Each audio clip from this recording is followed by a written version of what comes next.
Ya, ini kita lagi cek area awal kejadian parkirnya sampai menuju lembah yang mobil bis masuk ke jurang dengan posisi mobil bisnya ini kalau dicermati agak sedikit tidak ada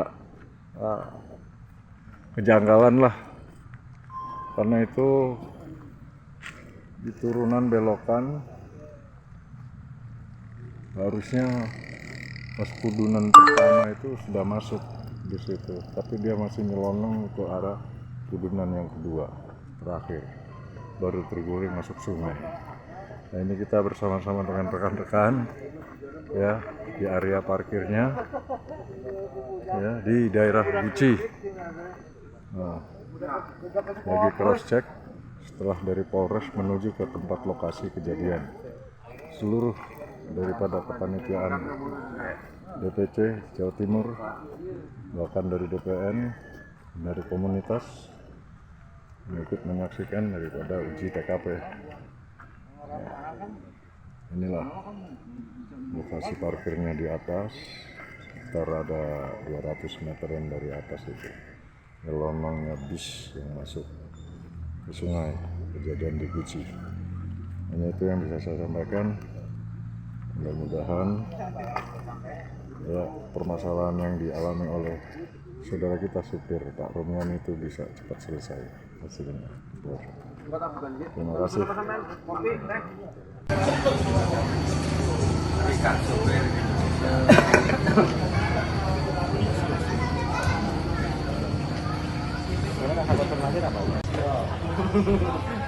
Satu, dua, tiga.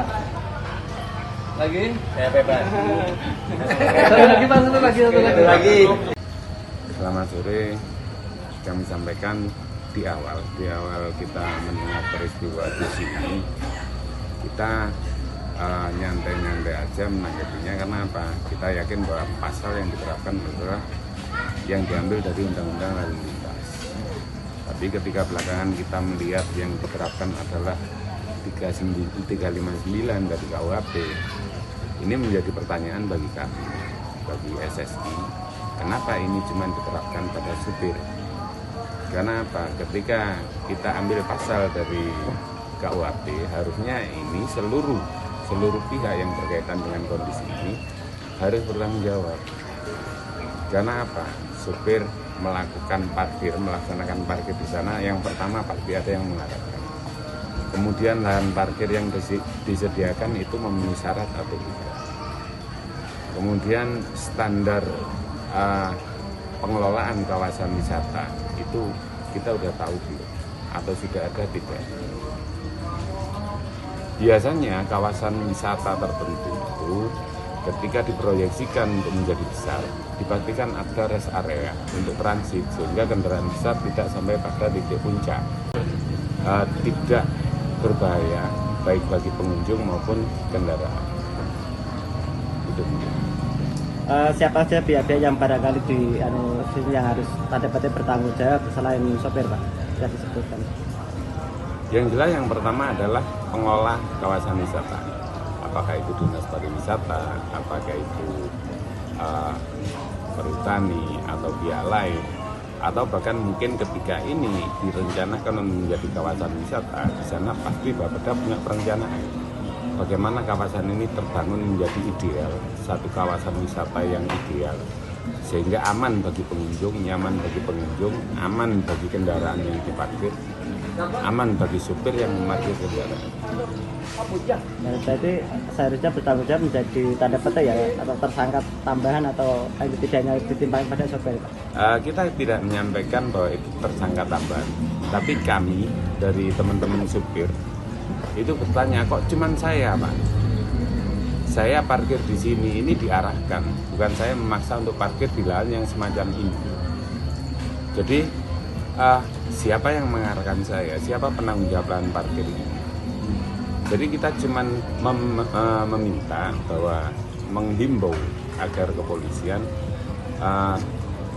menangani ini dengan menyeluruh siapa-siapa saja yang seharusnya bertanggung jawab. Ada anggapan dari teman-teman supir bahwa kami adalah kelompok terlemah yang bisa menjadi objek hukum.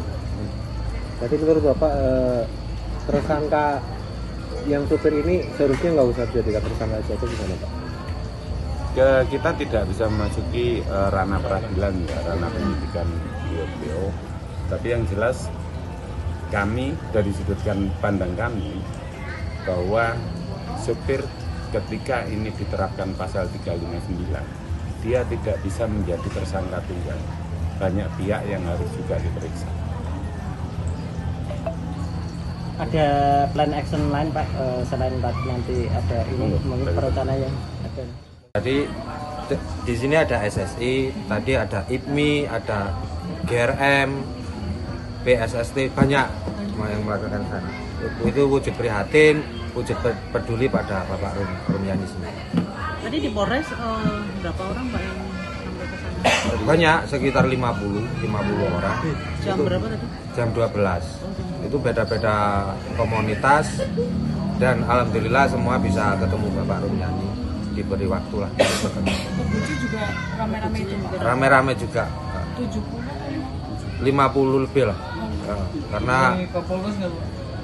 nggak ketemu. Supir-supir komunitas itu sangat miris akan kejadian ini dan juga sangat merasakan juga, bisa merasakan apa yang dirasakan Bapak Rumiani.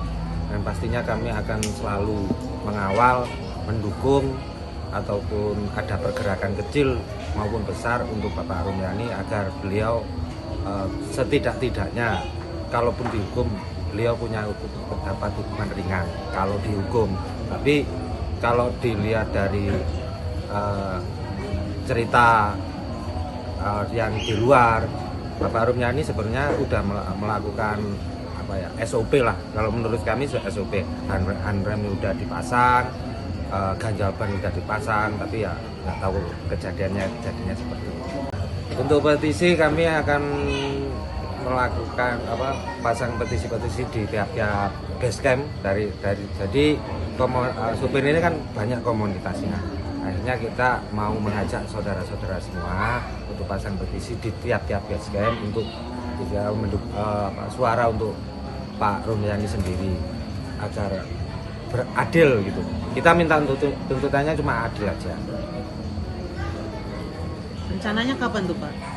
Secepatnya, paling 2-3 hari ini pasti kami lakukan. Rencana dilakukan di mana? Terus melibatkan siapa? Yang pastinya lintas Pantura, titik pusatnya mungkin Tegal, kota. Jangan lupa follow, like, dan subscribe sosial media Tribun Jateng.